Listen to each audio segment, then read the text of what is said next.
video game was to take the inspiration from the comic books and bring that to the interactive experience. So gamers can play as Thor, use his hammer, bring down the thunder and the lightning, just like they experience when they read the comic books as a kid or they'll see in the movie. He is the god of thunder. We really want to express the power that he has as a superhero.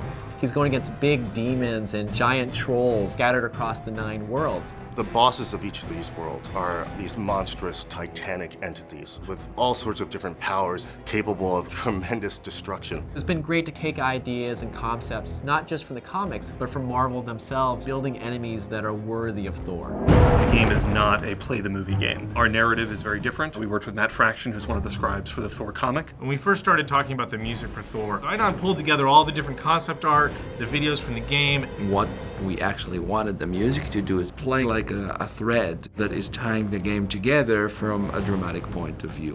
What Idon has done is really bring each world to life and make them feel distinct, but at the same time part of a greater whole. Music is always the emotional dimension. The Thor game is a real opportunity for gamers to finally get a chance to have a dedicated experience where they can play as Thor the entire way through and really get that sense again of being a god. The main part of the game is your melee combat. Using your hammer, he has many different combos, and then you also have your god powers. We work the god powers into the combos. He's got thunder, he's got wind moves, which are kind of his people mover, and then lightning, which is obviously one of the key iconic things about Thor.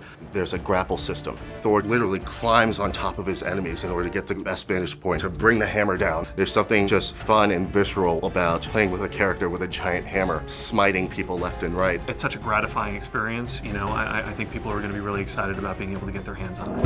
One of the key things to think about in terms of Thor God of Thunder for the Wii is it's not a port of the next-gen game. It is its own unique game. I don't think the Wii has ever had this kind of title on it before. It's much more action-driven. I want the player to be able to take away the feeling that they were able to wield the power of Thor. A young gamer can just enjoy swinging the Wii remote around, breaking things, and then a more hardcore gamer will be really impressed with the depth of the combat and the depth of the player progression. We've got a few unique levels that don't appear in the next-gen game. We've got our own unique flying levels, which are an entirely different form of gameplay. We feel that you get a better game out of building a project from the ground up rather than bringing it over from a different system. It's given us the opportunity to have unique characters, unique flight levels, and a completely unique ending to the game that features a new experience that you wouldn't get on any of the other consoles.